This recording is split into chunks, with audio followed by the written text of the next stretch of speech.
Boa tarde a todos. Então vamos começar esta sessão que é a penúltima, não é? Se não estou em erro. É a última mesmo, é depois o encerramento, isso. Ok, então vamos começar esta última sessão, que por acaso perdi o nome. Está aqui, peço desculpa, estou um bocadinho perdida. Então, agentes e chancelarias, é a sessão sexta, que vamos então agora dar início, portanto, como foi avisado inicialmente, no fim da sessão anterior, a professora Hermínia Vilar não poderia estar presente e saltámos essa apresentação, infelizmente não a podemos ouvir, mas vamos agora ouvir o nosso colega vizinho aqui da Universidade de Cádiz, portanto, vizinho de Évora, aqui quase ao lado, que se chama Javier Jiménez López de Eguileta, dito bem? Eguileta, da Universidade de Cádiz, que é licenciado em História pela Universidade de Cádiz, é mestre em Documentos e Livros, Arquivos e Bibliotecas e é doutorado também em História pela Universidade de Sevilha. Este nosso colega tem trabalhado e trabalha em Ciências e Técnicas Historiográficas de História Medieval e é membro do projeto de investigação Igreja Escrita em Castela dos séculos XII ao XVII. E, enfim, outros projetos também. É professor também na Universidade de Cádiz, onde trabalha precisamente na área da paleografia e da diplomática. Portanto, a apresentação que o nosso colega Javier nos vai brindar é lá na Chancillería Señorial de la Casa de los Guzmán, Condes de Niebla y Duques de Medina Sidonia en la Baja Edad Media. Não sei se é dito bem. Bem, vou decirlo agora em inglês, Javier, ¿vale? Entonces, portanto, so Javier de la Universidad, Javier Jiménez López de Eguileta, de la, sorry, I changed the language, I'm sorry. I am a little bit mixed up.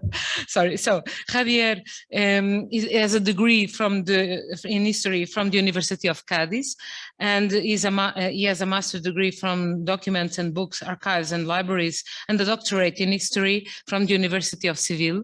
His field of research is focused on medieval history and historiographical sciences and techniques. And he is a member of the research project Churches and Scriptures in Castile from the 12th to the 17th centuries and other projects in the same field. He teaches at University of Cádiz and is going to present us with a conference with the name. I'm going to say it in Spanish, but you have it in English. Sorry, thank you very much. The Seigneurial Chancellery of the Household of Guzman, Counts of Niebla and Dukes of Medina Sidonia in the late Middle Ages. So, gracias, Javier, después de todo este rollo, perdóname, pero bueno, te paso la palabra y muy bien, amable. Muchas gracias. Muchas gracias y muy amable por la presentación. Estoy muy contento de estar aquí en este congreso organizado tan formidablemente bien por la Universidad de Évora. Me encuentro muy a gusto y prometo, de hecho lo voy a hacer, ceñirme por respeto a la organización y al programa a los 20 minutos concedidos para la presentación y que deseo les resulte interesante. Pues en esta ocasión traigo un tema que ya en su momento me interesé por él al calor de la redacción de mi tesis doctoral, que trató sobre la institución notarial precisamente en la capital de los estados señoriales del duque de Medina Sidonia. Pero bien es cierto que en ese momento no me introduje del todo en el análisis de la propia Cancillería del primero condes de Niebla, después duques de Medina Sidonia, y ahora con motivo de este congreso, le he dedicado un tiempo importante a entresacar datos que a mi modo de entender pueden llegar a ser novedosos, dado que por otro lado es un tema, la diplomática señorial, ya no desconocido en el ámbito hispano y que por lo tanto lo que pretendo no es más que ofrecer algunas visiones nuevas, algunos datos interesantes, novedosos, que puedan ir completando ese panorama, esa investigación ya iniciada. Bien, sobre diplomática señorial, si esto se pasa, ya le he dado, bien, muy obediente. Sobre la diplomática señorial, ya hubo un primer intento de una breve sistematización a finales del siglo XIX con el famoso manual de Arthur Geary. Yo he tomado la edición de 1925, que es la que tenía a mano, donde ya le dedica un capítulo completo al análisis de estos señores jurisdiccionales. No es muy, dentro del manual clásico donde los hayan, no es muy extenso el capítulo, pero ya se dieron algunos pasos importantes para ir definiendo qué traíamos entre manos con esto de la diplomática señorial, con las cancillerías de los señores jurisdiccionales de ámbito europeo. Posteriormente, ahora lo vamos a ver, pasó algún tiempo, voy diciendo, tanto aquí como en la historia que vengo contando. Pasó algún tiempo en que, precisamente por las labores de la Comisión Internacional, ya casi, ahí. ¿Ahora sí? La versión de moderador está aquí. Ya no sale. Lo pregunté ayer. Sí, yo pensaba que daba, mas para dar ali não dá. Precisas? Mas põe.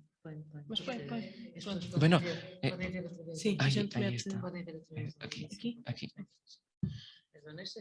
Presentado. Presentado. Si lo ponemos así. Technical procedure. Mas a gente foca isto para as pessoas verem. Por isso é que eu vim aqui, porque não estava a dar. Claro.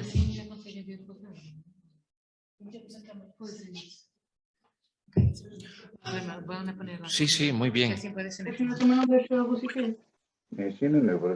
También me tenía que tocar.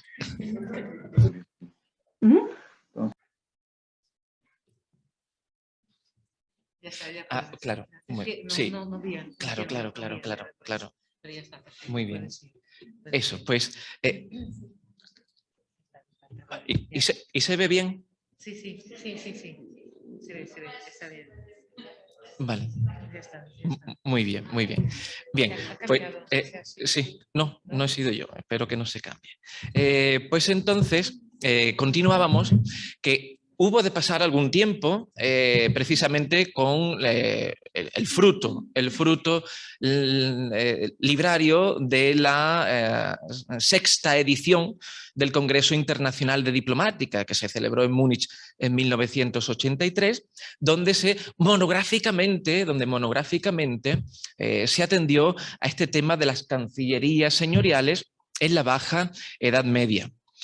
También es verdad que alrededor de estos años, pienso que requiere una mención especial los trabajos que en el Departamento de Paleografía y Diplomática de la Universidad de Sevilla, pues se comenzaban a realizar sobre cancillerías señoriales, por lo general con origen en señoríos catalanes, algunos también castellanos, procedentes esa documentación del famosísimo, y por aquel entonces todavía en Sevilla, Archivo Ducal de Medinaceli. Pero ya centrándonos en el ámbito castellano propiamente dicho, pues la secuenciación de trabajos generales aparecen de la mano de la profesora doctora que aquí nos acompaña, Pardo Rodríguez, donde ya sí que se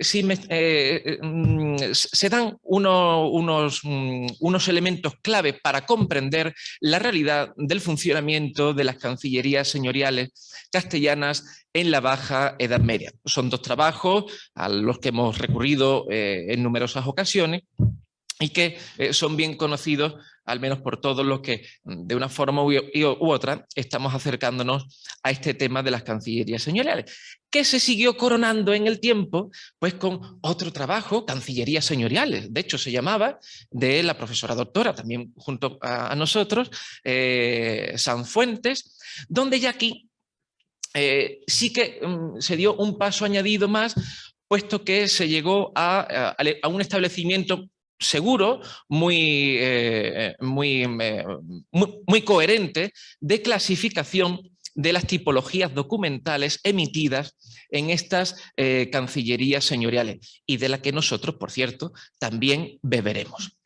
Hasta donde sé, y creo no equivocarme, pues todo este ámbito de estudio de la diplomática señorial en Castilla ha concluido, se ha coronado últimamente con el trabajo también de la profesora Pardo, publicado en el libro fruto de uno de los encuentros de la Sociedad Española de Ciencias y Técnicas Historiográficas, el de Santiago de Compostela de 2015, donde se añadieron nuevos datos sobre el funcionamiento de las cancillerías, los elementos de validación, las materialidades, los propios escribanos, etcétera, etcétera, etcétera. Pues bien, ¿qué hay, por lo tanto, sobre la Cancillería señorial de los duques de Medina Sidonia? Para los que no lo reconozcan a simple vista, se trata del palacio y de una fotografía del archivo, del famoso, por muchos motivos, del famoso archivo ducal de Medina Sidonia, que se sitúa en Sanlúcar de Barrameda. Monográficamente sobre esta cuestión del señorío de los Guzmanes, solo se ha tratado en dos artículos de mi predecesora en la Universidad de Cádiz, Belén Piqueras, y sobre un tipo diplomático concreto, las cédulas señoriales. Todas ellas, por cierto, ya de finales del siglo XV, 1485 en adelante. No quiero dejar pasar la oportunidad, lógicamente, de traer a colación una obra donde se trató sobre la documentación de la parte onubense de este señorío, donde los profesores Ana María Nasagastis y Laureano Rodríguez pues trataron la cuestión de los documentos de los señores. Pero es verdad que sin adentrarse en el estudio de la institución cancilleresca propiamente dicha. De aquí nos hemos servido, todo hay que decirlo, de muchos de sus documentos. Bien, por centrarnos mucho más en este asunto, el señorío de los Guzmanes es con diferencia el más suculento en rentas, en propiedades, en extensión de los que se van formando a partir de finales del siglo XIII en Castilla. Deudor, lógicamente, de un amparo extraordinario por parte de la monarquía a Guzmán el Bueno, a Alfonso Pérez de Guzmán, el iniciador de la casa, que sirvió pues, a Sancho IV y naturalmente a Fernando IV, y con la famosa gesta de Tarifa de finales del siglo XIII.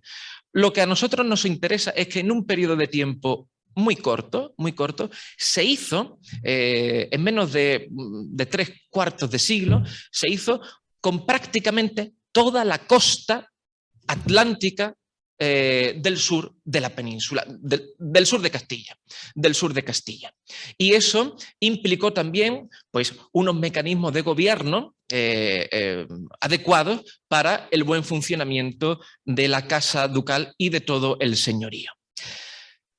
Ojo, porque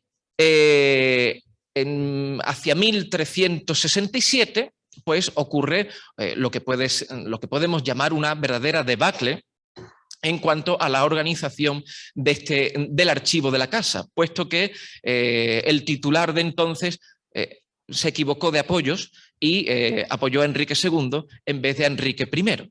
Y por lo tanto, pues, prendió fuego al archivo que estaba en Sevilla, también el de Sanlúcar, y es muy complicado retrotraernos más allá, más atrás de 1367 a la realidad documental de la Casa de Guzmán.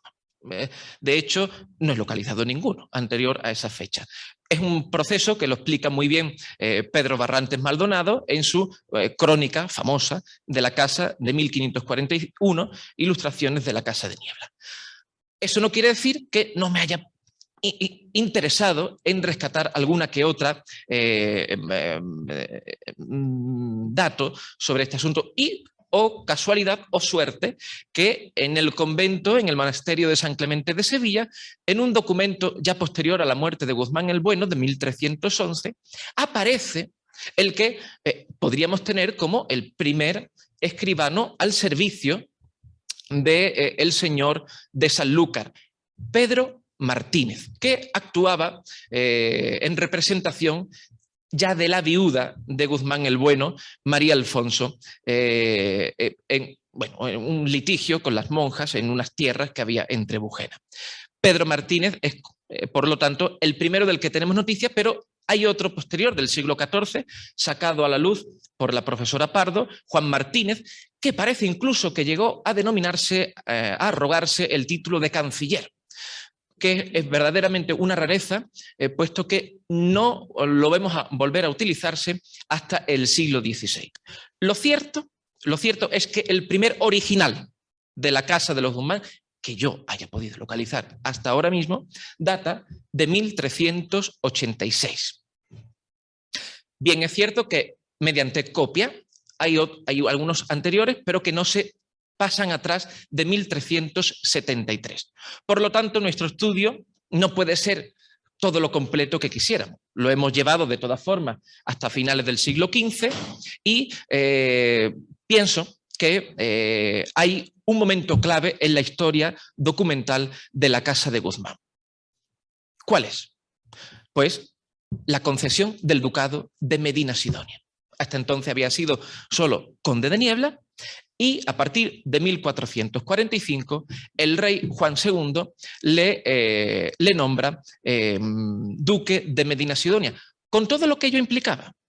De esta forma había alcanzado, este título supuso el coronamiento a toda una carrera de ascenso nobiliario hasta el más alto escalafón que se podía tener en Castilla en este sentido. Y ello implicó también importantes novedades en cuanto a la Cancillería señorial.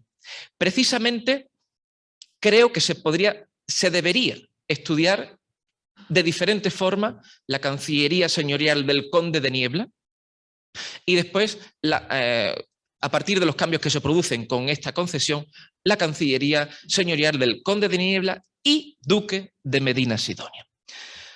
Por entrar más en materia, me he dedicado a vislumbrar en toda la documentación que he podido localizar sobre el señorío de los Guzmanes anterior a esa concesión del ducado y no he encontrado a más escribanos al servicio del señor que estos.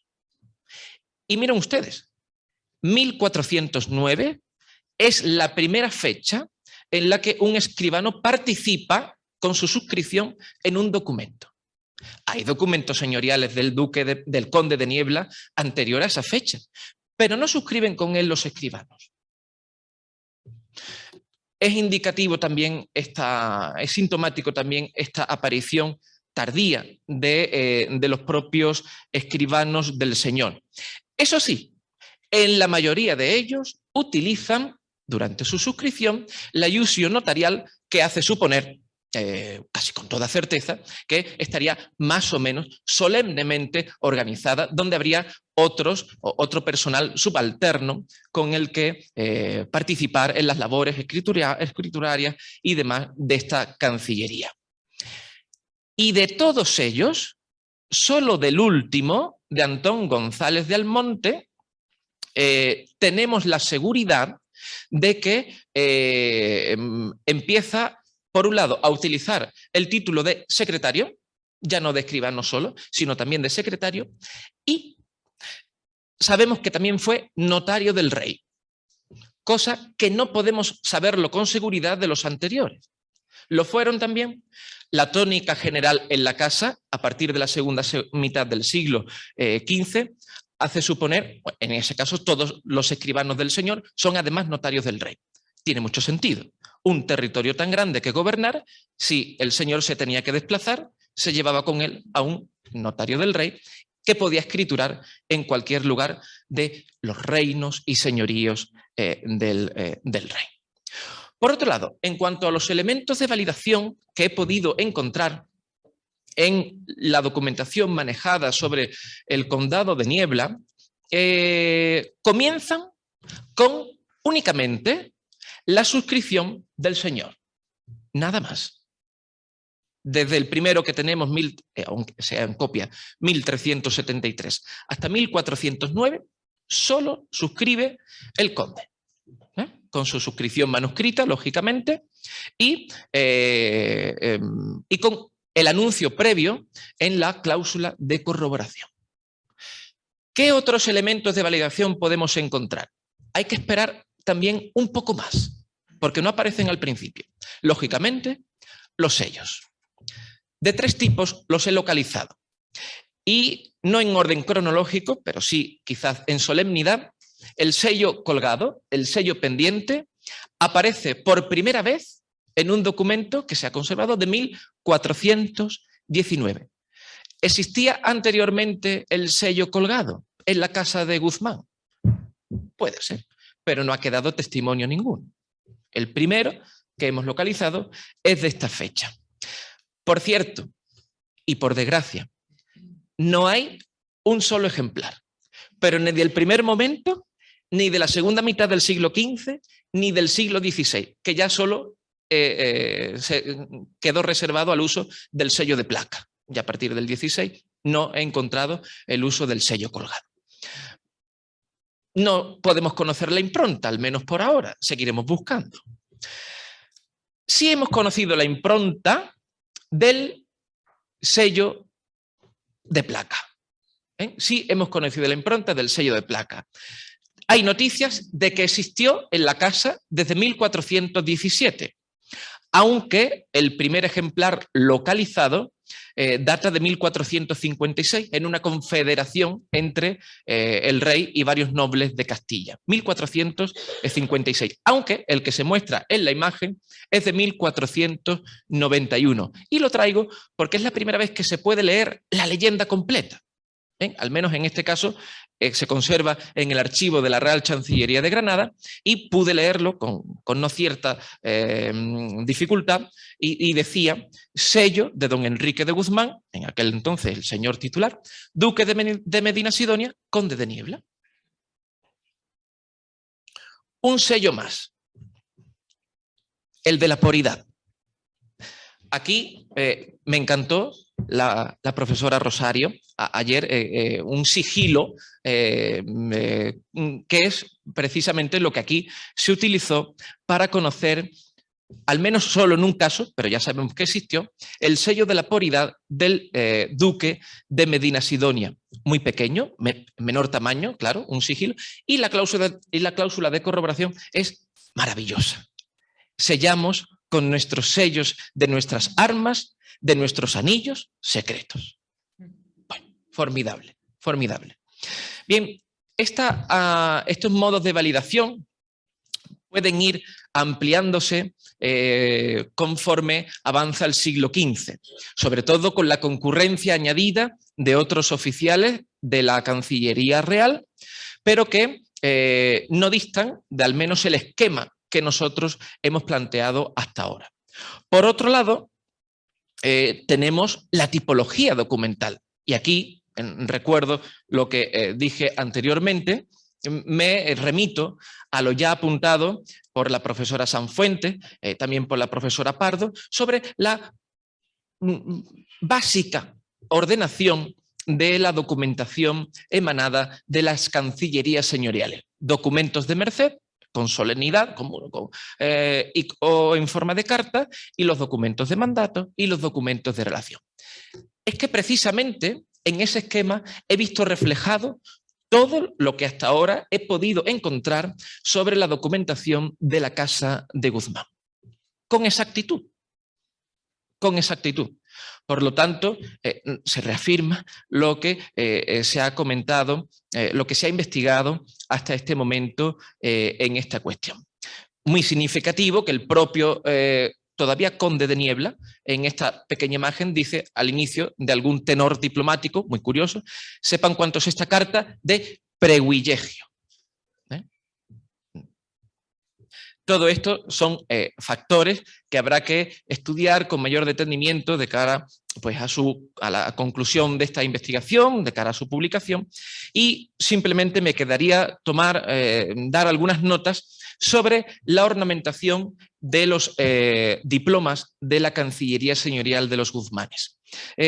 No es abundante. De hecho, si no fuera por este ejemplar y algún que otro detalle en otros manejados, no existiría. De hecho, en la documentación notarial de Sanlúcar de Barrameda, donde se sitúa la casa principal del conde de Niebla, del duque de Medina Sidonia, la ornamentación es completamente ajena. Por otro lado, como es la tónica general más o menos de Castilla, es completamente ajena a las oficinas de los escribanos públicos de Sanlúcar. También lo es con respecto a la Cancillería Señorial, y vuelvo a decir, salvo este diploma de 1419, con esa inicial de mucho mayor módulo y los astiles de algunas palabras que están denteados en algunas de sus partes, pero además de eso no existen otros elementos de validación. Ni siquiera en color, porque lo único fuera de lo normal con respecto al color que yo he encontrado es la E capital que inaugura el tenor documental de este diploma. Por lo tanto, son cuestiones que tendremos que ir revisando en el futuro y completando el panorama que hasta ahora hemos visto de la Casa Señorial, que paradójicamente, siendo de los señores más destacados, más notables de todo el Reino de Castilla, su Cancillería es por contra la que menor posibilidad, al menos por ahora, de importantes estudios ofrece. Pero bueno, con tiempo, con algún detenimiento, daremos algunas pinceladas más al respecto. Muy obrigado.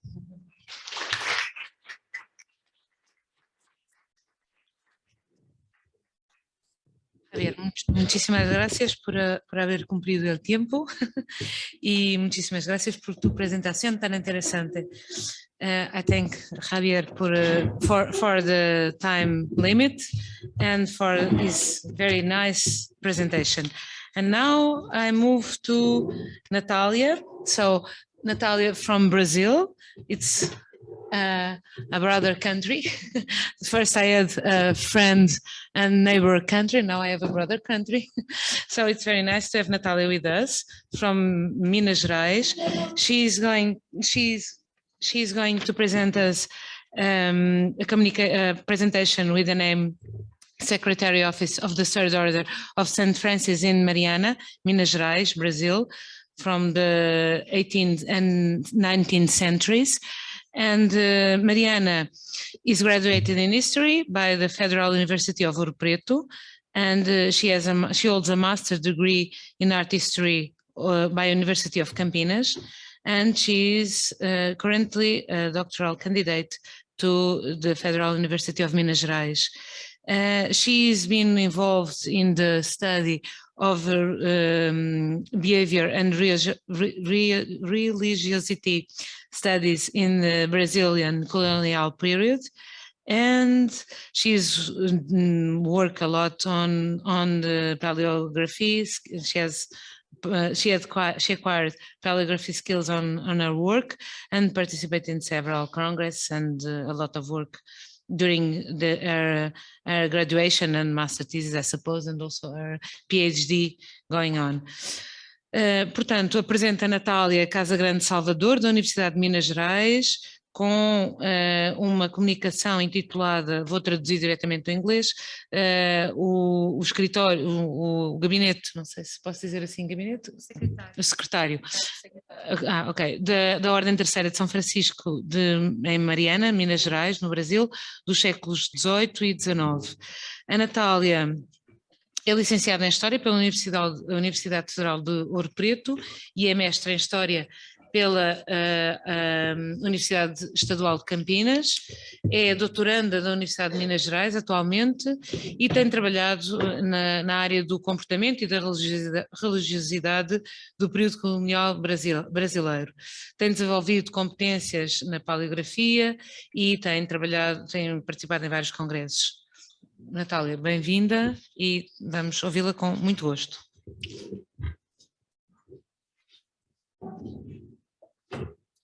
Obrigada, Tereza. Eu gostaria de começar falando na língua desse país que me recebe, que também é a minha língua, embora com pouquinhas diferenças.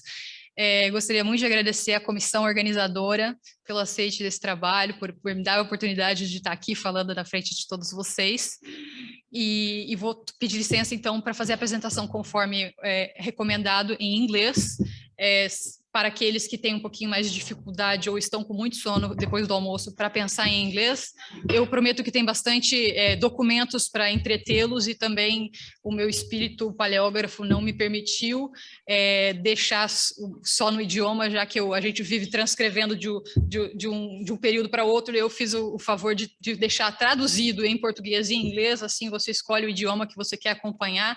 Tive que fazer o sacrifício do formato, então peço desculpas pelo excesso de texto nas projeções. I'm going to begin my presentation in English, and I will do my whole presentation in English. And for those who wish to accompany more my research, I haven't yet published in English, but now I have the opportunity here with this conference. So you can follow me from now on. And besides that, I have worked only in Portuguese. So I started, I put on these signatures while I was, Teresa was presenting me. Could you pour me some water, please? I forgot to. And but to begin with the presentation, I'm going to talk about a subject that aroused my interest and my curiosity throughout the whole history of my. Thank you very much. Throughout the whole of my research since I was an undergrad student. I began studying the Ordem Terceira de São Francisco, the Third Order, and in my master's, I got really in contact with the documentation and the sources, which I am in love with, as you will or have already noticed. I'm very, very enthusiastic to talk about it. And so what I'm bringing for you today is just a little part of what I learned in my years of study with this specific documentation. I'm going to talk to you about the secretary, which is a duty, a job inside the Third Order. But first, I have to contextualize for you guys. Here we are, Minas Gerais. And the Third Order, which I study, is from Mariana. You might have heard of Mariana recently because of the incident, the accident of the barragem of Mariana. Before that, nobody or rarely anybody knew or heard about Mariana from outside Minas Gerais. Anyways, I put a map and a little dot so you can know more or less where it is. It's in the interior of Brazil, and this region was first explored when they found gold near the Ribeirão do Carmo, which is where Mariana was founded. Mariana was the first city of the region. And so, little after that, in 1758, the Third Order of St. Francis installed itself in Mariana. What is a Third Order? A Third Order is a religious, but also lay aggregation, brotherhood, I would say, a brotherhood of lay men. So there were clergymen also, but it was mainly lay, and they had to submit to the First Order of Rio de Janeiro. The Third Order had its administrative head, composed with the most important, most prestigious and richest men of that society. And here I put some of the names of these characters, and there was a series of jobs, of positions in this head of the Third Order. And some of them, I put the signature here. They were, each one of these specific duties had to perform certain tasks and had certain responsibilities to maintain this order. And they were elected annually by the precedent table. So we have here Luciano Pereira, José Dias Penido. I won't read them all, I'll let it for you to discover.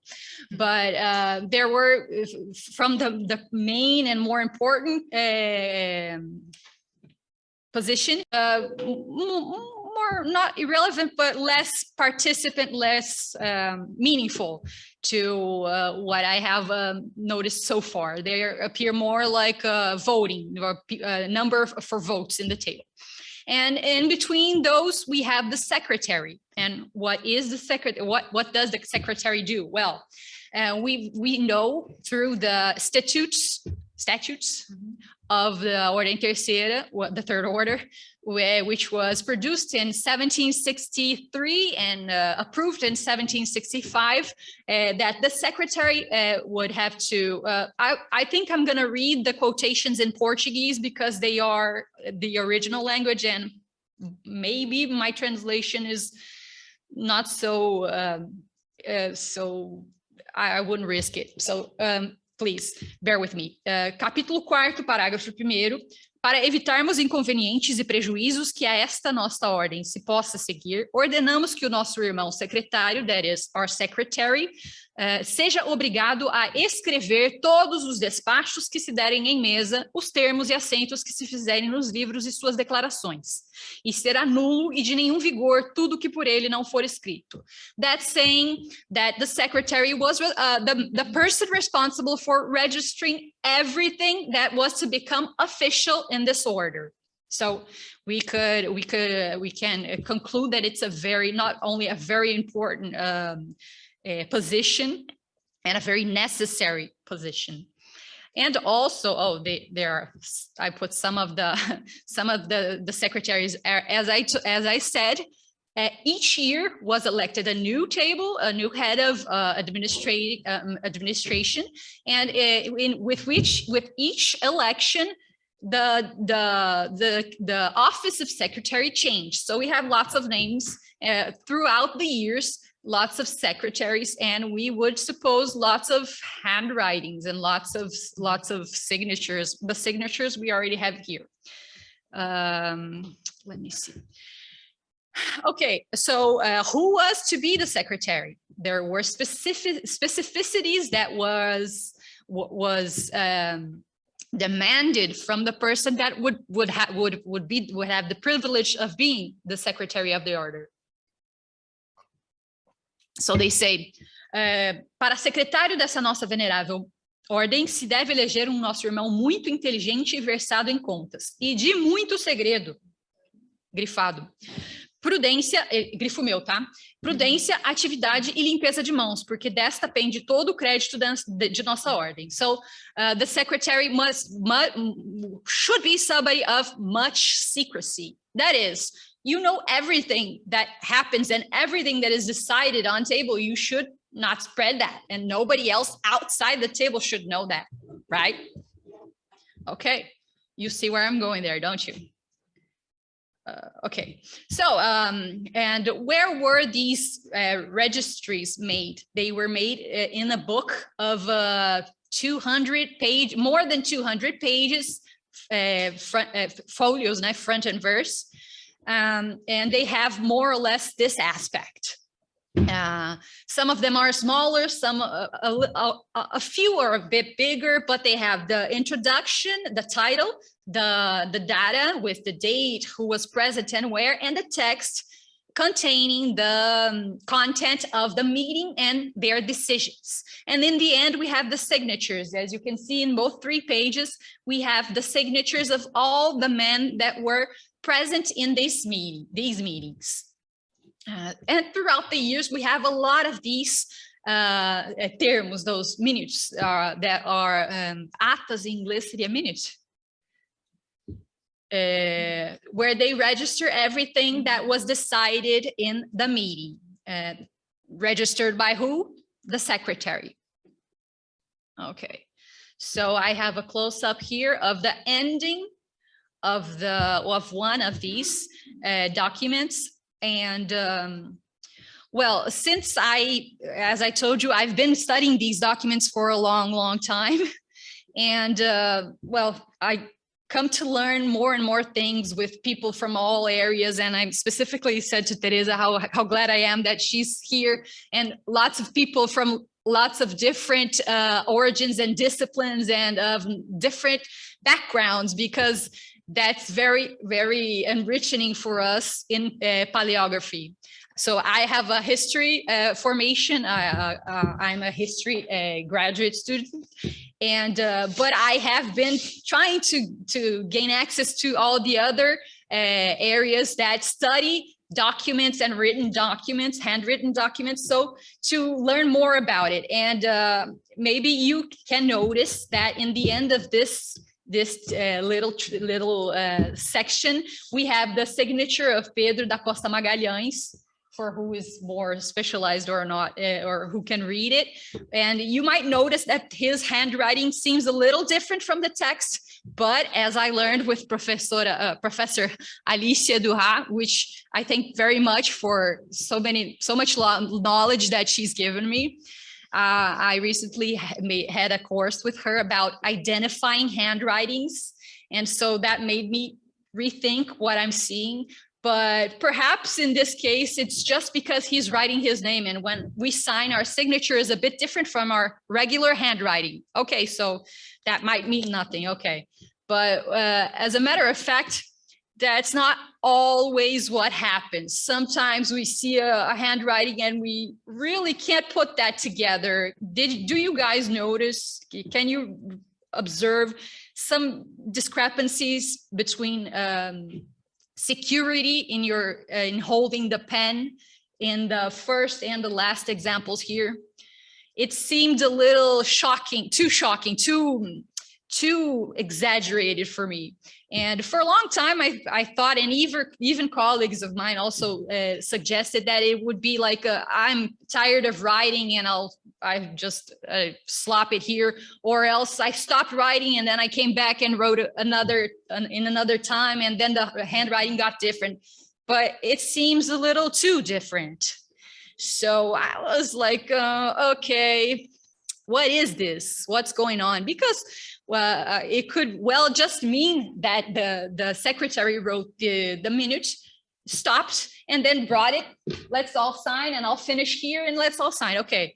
But in this case, it seems rather too different a handwriting to say that it's the same person. And well, I would never be able to say otherwise or to confirm anything if not I have found a document inside this book that said that somebody was hired, paid to help the secretary do his job. Oh my God, where's the secrecy? There is not. So I'm not saying that the secretary wasn't doing his job, but he had helpers, maybe because the job was getting too intensified, too exhausting, or I don't know, or maybe because they got used to having somebody writing it down and doing, not because the secretary wasn't versed, because we do know that they are, But it just so happens that, as you see, in 1799, so like 40 years, a bit more than 40 years, no, 30, a bit 30 years after, the statute said that the secretary should be the one responsible for writing it down. We see a document inside the book of terms, livro de termos, saying, confirming exactly that the secretary wasn't the only person writing down everything. So I think that's a very, very exciting find. And perhaps if they hadn't written that down, we would never have the certainty that that was what happened. And it made my day when I found it out, and it still does make my day. And these are the two sources that I mentioned in this conference. The Estatutos Municipais, which is a very beautiful, beautiful book, and probably reencapado with the binding remade in the 19th century. And in the lower side, I have the Livro de Termos, which doesn't even have a binding anymore because, well, it probably suffered a little more than it needed to or could have. As I said, I have I've talked a bit more about these documents in these articles if you are interested. And thank you very much. Specifically, thank you. I thank specifically for the Oficina de Paleografia da UFMG, where I learned a lot. Memória Arte with Professor Alicia Durralose, which taught me so much and always does. She's probably watching. Thank you very much for everything. Museu de Arte Sacra, which is where the book is, one of the books is, the statutes. It's so beautiful that it's not even in an archive. It's exposed in the museum. If you ever go to Mariana, visit the Museu de Arte Sacra. Professora Dalgisa, which is my supervisor. Professora Lívia Borges, for who is the guilty one for being here, the one that made me possible to be here today. And thank you very much for all of you for listening to me. Thank you for the organization committee for this beautiful and wonderful event. And that's it. Thank you very much.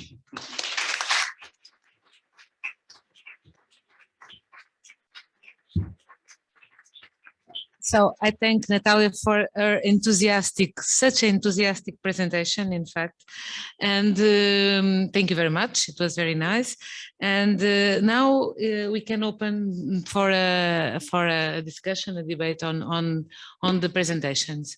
I don't know if in the room there are anyone who wants to pose a question.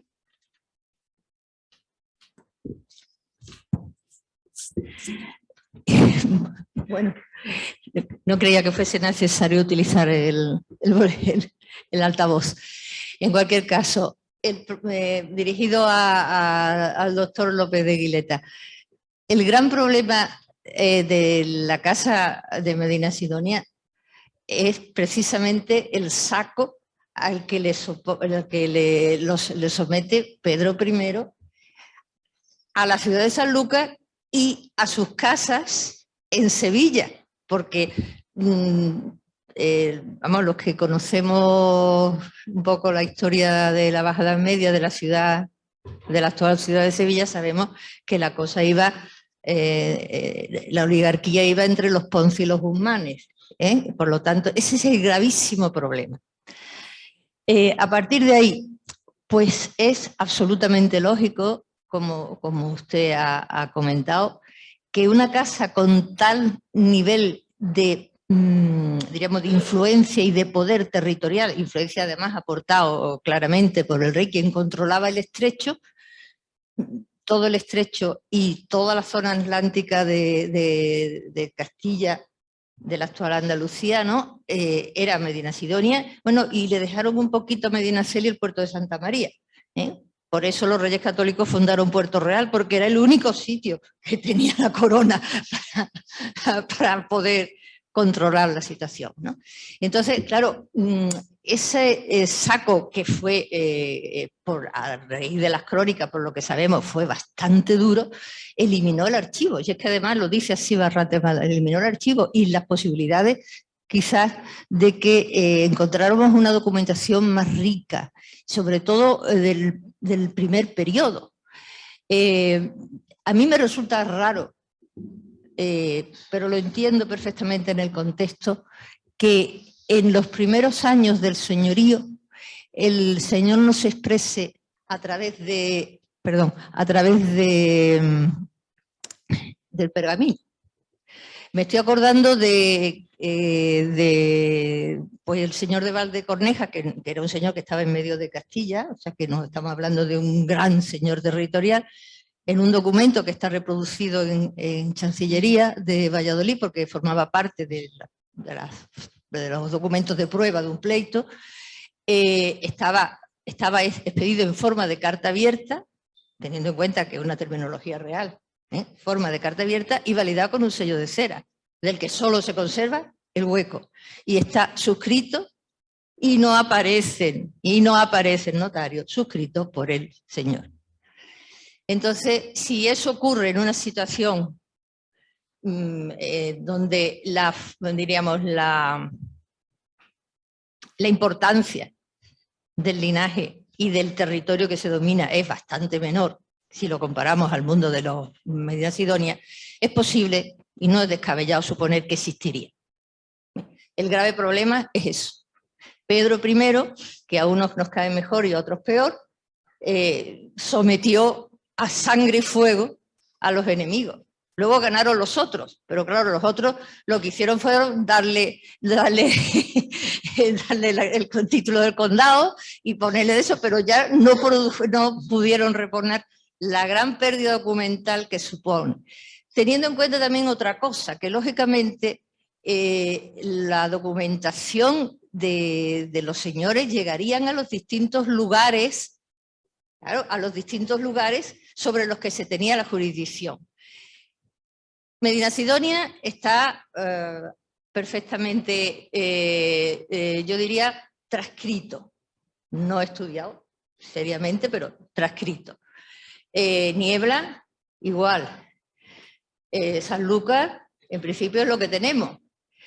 Lo que hay en Catedral, que fue el dato ese que yo me encontré, alguna cosa de 1419, el dato de ese señor que se titula y que claramente se refugia en Sevilla después del saco de Pedro I. Y dice que canciller que fue del señor don Juan Alonso de Guzmán. O sea, que se refugia con la mujer allí. El pobre, de eso, porque entre otras cosas se refugia cuando ya Sevilla y el resto de Castilla era de Enrique Trastámara, porque Sevilla fue también petrista y no digamos también Carmona, ¿no? Entonces, el problema es eso, ¿no? Esa documentación destruida, el nivel de conservación de fuentes, en este caso, ¿no? Destruida, muy probablemente por ese saco, quizás también por el paso del tiempo, que tampoco hemos sido muchas veces muy cuidadosos con nuestro patrimonio, ¿no? Y otras circunstancias añadidas, porque la Cancillería expide documentos. Claro. Pero es que en los lugares de destino más comunes del señorío normal, es decir, las poblaciones del propio señorío, en un número de casos muy importante, los archivos municipales donde podrían hacer este tipo de documentación se han destruido. Sí.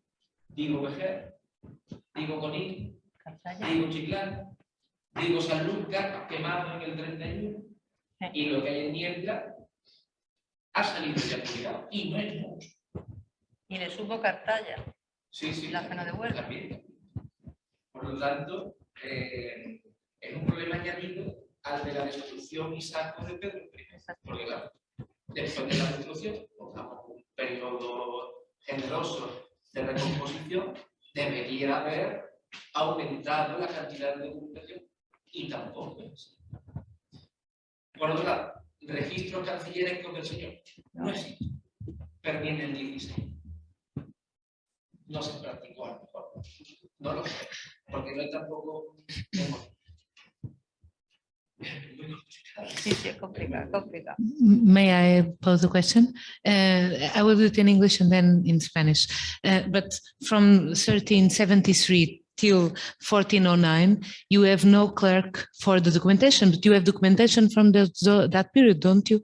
Desde de 1373 hasta 1409 tenéis documentación, pero no hay escribano, ¿no? Es eso que he entendido, ¿no? Correcto.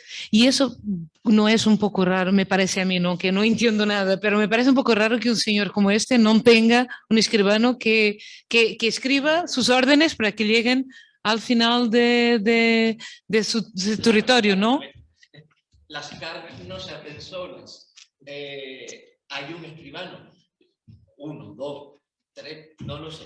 Escribanos habría, pero no suscriben. No, sí, no. Las cartas no signan en las cartas del Señor y por lo tanto no podemos conocer su nombre, como tampoco hay otro tipo de documentación señorial. ¿De dónde sacamos su nombre? El Señor no se va a poner a escribir Eso. la carta, Vale. naturalmente. Para eso es el Señor.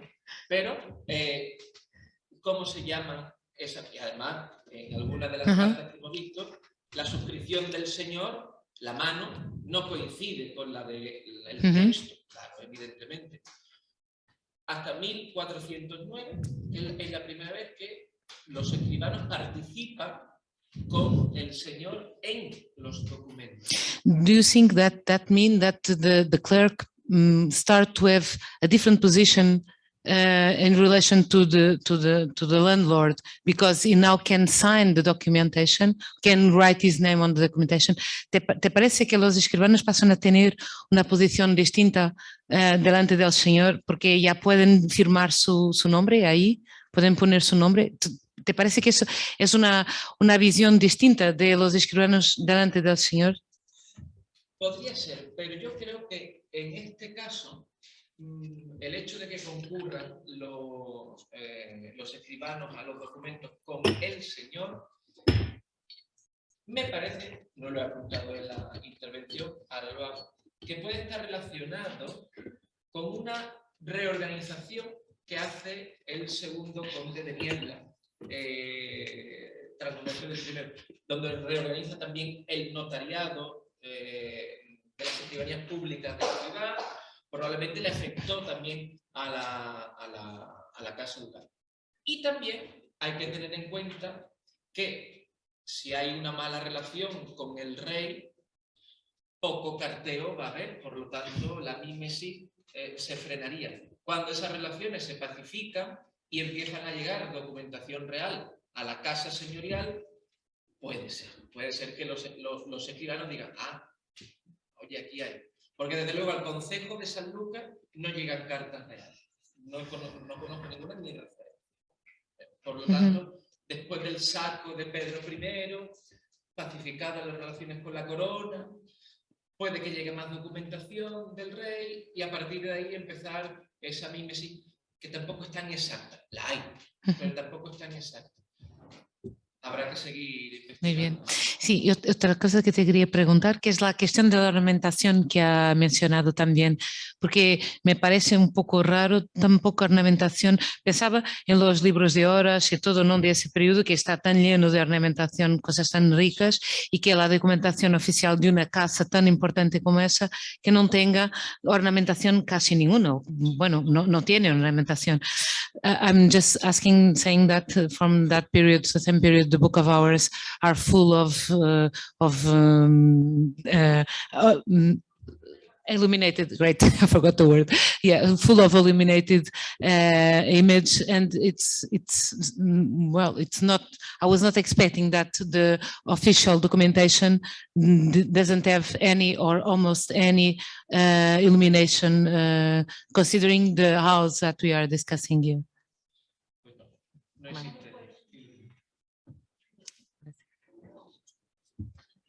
Perfecto, ok. Fernanda, sí. Es para mí, solo quería poner una cuestión sobre, sorry, is for Natalia. You mentioned comisario. The person was Comissário of what? Do you have more information, please, about this function?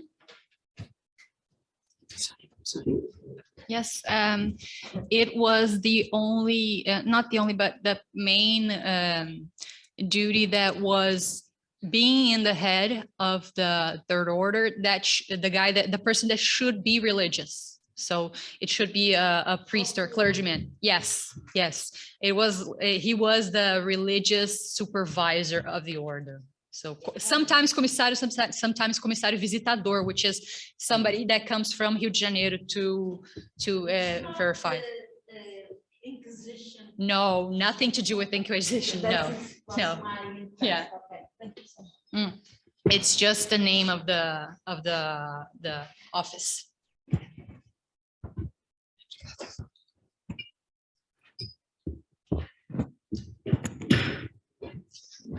So we have another question. Un poco para rematar la faena primera y ahora voy con Natalia, si no le importa, Natalia. Vamos a ver, no podemos confundir en el mundo de la escritura, de la historia de la escritura, lo que es un documento y los atributos, estrategias que se plasman en un documento con una práctica libraria como puede ser un libro de horas, obviamente. Entonces, el único documento iluminado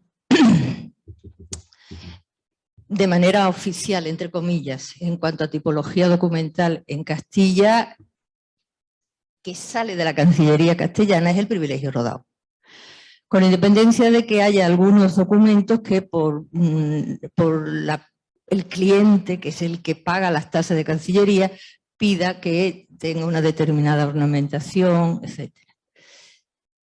Ahora con Natalia. Me ha resultado muy interesante que apliques digamos, la paleografía para el análisis de la figura del secretario y además comparándolo con el cuerpo normativo que lo regla. Has identificado las manos. Hasta ahí, y vamos, lo he comprendido. Pero no he entendido, o a lo mejor porque mi inglés no es especialmente bueno, si has identificado los niveles de competencia gráfica que se muestra en cada una de esas suscripciones y cuáles son los modelos gráficos que se utilizan. Es decir, estoy hablando ya en una época obviamente donde los maestros calígrafos están funcionando. Si no es así, te redondearía bastante el trabajo paleográfico. Sería una sugerencia.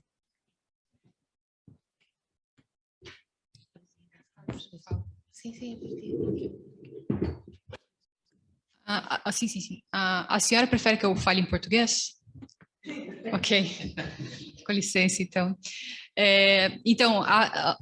Eu não cheguei a aprofundar nesse sentido de explorar a fundo as formas. Foi uma coisa que saltou aos olhos e aí, através de análise e tal, eu observando as diferentes grafias, as assinaturas, essa mão aqui repete-se ali, enfim, esse secretário mudou, aí sim que eu pude observar uma inconstância entre a assinatura, ou aquele que se dizia o secretário, e quem realmente, de fato, estava escrevendo o termo propriamente, né? E não só a finalização com a sua assinatura. Como eu disse, eu sou da área de história, a minha busca nesses documentos era mais do conteúdo do que propriamente da forma, e eu nunca tive uma formação muito aprofundada nesse sentido. Claro, como eu disse, faço os cursos do Memória e Arte, eu participei da oficina de paleografia, que me ajudou a entender muito melhor a questão das formas de escrita, das ferramentas utilizadas, das diferenças, né, entre uma escrita e outra, mas como isso nunca foi o meu foco, eu pus só o pezinho aqui assim e me atrevi a propor essa comunicação. Mas eu quis justamente com essa apresentação instigar todos, né, a sempre manter a mente aberta para as possibilidades que as diversas abordagens podem nos trazer para os documentos, né? Às vezes nós historiadores tendemos a querer extrair tudo que o conteúdo que traz dali, e tem coisas que estão nas entrelinhas que a gente pode pegar também observando outros aspectos do documento manuscrito. Respondi? Oi? Eso es historia. También. Sí. Es lo que les digo. Yo solo un momentín con el doctor Jiménez. Felicitarte, me ha gustado muchísimo la exposición que has hecho, la verdad, y alentarte en un sentido. Lo decías, la Cancillería pide, hay que buscar a dónde llegan. Ese documento no tenía color. Quizá tú recuerdes que, claro, el que yo trabajé, pues tenía color por todas partes. ¿Por qué? Porque era un privilegio para un monasterio y el monasterio lo pagó. Vaya si lo pagó. Entonces, a ti ahora mismo te quedan, Javier, dos grandes pozos muy profundos y muy extensos donde intentar pescar. Mi pregunta es que estos señores no tuvieron ningún convento, monasterio, cofradía bajo su protección, porque ese sería, no es para que me contestes ahora, es para que te lo pienses. Ese sería uno de los lagos donde pescar. Y el otro es, ya para el siglo XV andaluz, con todas las revoluciones señoriales que ha habido y con todas las alianzas, tú proyectaste un documento con 2 firmas y con el sello secreto. En los archivos de los nobles aliados con él y de algunos concejos, porque por ejemplo yo para Écija tengo un documento firmado con un Álvarez de Toledo, de cuando las revueltas de final del reinado de Juan II, probablemente en los archivos de los nobles con él asociados vayas a encontrar. Aparte luego del enorme río revuelto, que es la zona de súplicas y peticiones, etcétera, etcétera, de Archivo General de Simancas. Pero quizá de los que puedas ir más certero es si consigues localizar alguna institución eclesiástica, o por ejemplo un hospital, ¿no? No solamente ahí, y busca eso, las relaciones nobiliarias de esa revoltísima Andalucía, donde acabamos teniendo hasta un virrey, porque hay un jirón que se titula Virrey de Andalucía. Era solamente eso y volver a darte las gracias y felicitarte por el trabajo. Muchísimas gracias, doctora Sá. Sobre los conventos y cofradías muy rápidamente, es curiosamente el hecho, muchas gracias, muy obrigado, el hecho de que efectivamente la Casa Ducal patrocine fundación de conventos, hospitales, cofradías, no se da en todo el territorio del señorío hasta el siglo XVI, con el cuarto duque. Así que ahí ya nos iríamos a la diplomática señorial moderna, pero claro, anteriormente lo único que sí que podría mirar es si queda documentación del convento de Santiponce, de los Jerónimos cerca de Sevilla, el monasterio que fundó como sepulcro de los señores, claro. Sí. Y con respecto a otros señores, al menos la Casa de Osuna, bueno, todo el fondo de Osuna del Archivo Histórico de la Nobleza de Toledo, ese me los miré de arriba abajo y solo me traje una cartita de 1490 y pico. Nada. Nada. Digo, pues sí. Muchas gracias, Javier. Muchas. Yo creo, sorry, I think we have another one question for Natalia from Zoom, isn't it? Yeah, no, you read it, please. I don't have it here. You do. Can you please? Okay, if you.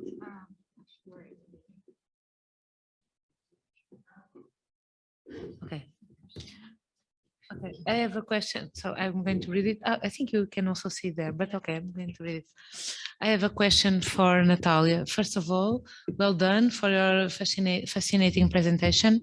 I want to ask, in the light of the absence of a document, such as you have found, that states that a scribe was hired to help the secretary, do you think the paleographic evidence can be considered as a proper evidence that there are 2 scribes working on a paper, or is such paleographic evidence too weak? More or less what you have already focused. I ask, as I am working in a similar issue, but lack of the documentary evidence to back up the paleographic evidence. Okay, so Natalia, do you mind? Thank you, Vanessa, for your excellent question. I've never thought about that, but as Teresa was just talking about, was asking Javier about the importance of the signature, I really reflected about also about my presentation about the secretary and his responsibilities, as well as his privilege as being the person in that duty. It would seem that it's that to be a member of the head of the Third Order is it would seem it actually is a very, very prestigious accomplishment. So I believe that this is the main thing in question, which is the secretary was elected to perform this duty, but he doesn't necessarily do the task of writing down. But I assume that he was the author of the text, not the scripter, so the person who creates but not literally writes down. That is what I'm assuming, okay? Please, if anybody has any other suggestion on this part, it really is something that I have never crossed anything discussing this aspect, and it's all quite new for me. But it would seem that this hired writer would be only exactly that. He would be paid to write down and not to have any responsibility besides writing down. But it does open the question to that we have explored already, which is the secrecy of the content discussed on the head of the table, which should not be heard by outsiders, and which the hired man would be. So let me see. Yeah, about being weak evidence. Well, yeah, I'm not sure. Okay, so do you think you answered the question? I'm not sure. I would very much like to have Vanessa here so I could. Yes. Yeah, sure. But I think you tried to answer Yeah. the question. I think you have to follow a little bit what our colleagues from Spain advise you to take note, to compare the paleographic aspects, Yeah. and also look for some documentation for other situations, because maybe you can compare, explore more. I think it's a good beginning, and it's a good clue for this. Let me just say, Vanessa, if wasn't clear, or if you have any doubts, please write me. You have my email. I put it down. Please contact me. That I'll be glad to discuss your doubts and your questions about your secretary or your order or brotherhood, whatever it is. I'm not sure which Vanessa it is, but I know a few that study, so perhaps it's somebody I already talked to with. Great. Okay. Okay, so I don't know if is there another question over there? This is a very discussed session. It's very nice. So can you please pass the microphone to our colleague from Coimbra? Good thing we have time.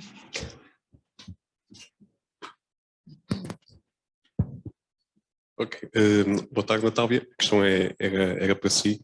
E aqui lá está, falando de uma análise meramente histórica, que ainda para mais é a sua formação, que era, se não estou equivocado, referiu que os secretários eram eleitos apenas por um ano, certo?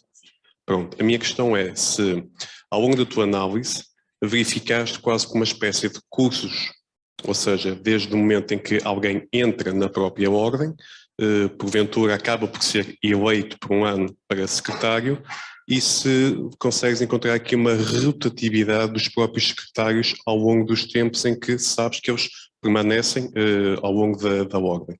E da mesma forma, se consegues aqui encontrar então esta espécie de análise dos membros desde que entram na ordem, ao fim de X anos podem ser eleitos, se forem uma pessoas com jeito para as contas e para o sigilo, para o segredo, se conseguem alcançar e serem eleitos para secretário, e porventura até, não sei se será o prior da ordem, não sei qual é as hierarquias aí existentes, mas se consegues analisar estes cursos honórimos internamente dentro da tua instituição. Muito obrigado.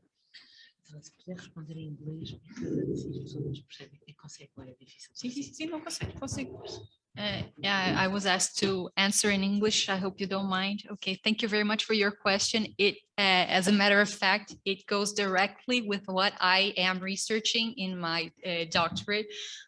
This is my main interest, is the ascension of members of the table. So what I observe that normally men that participate 1 year or the other in a minor office, they go up, some of them, and are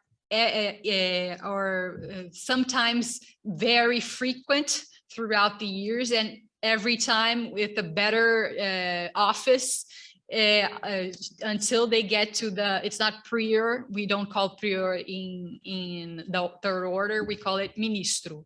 Prior would be in the Ordem do Carmo, which is also a third order, but it's not Franciscan. And but it's the same thing. It's like the president, the head of the table, the most important lay office.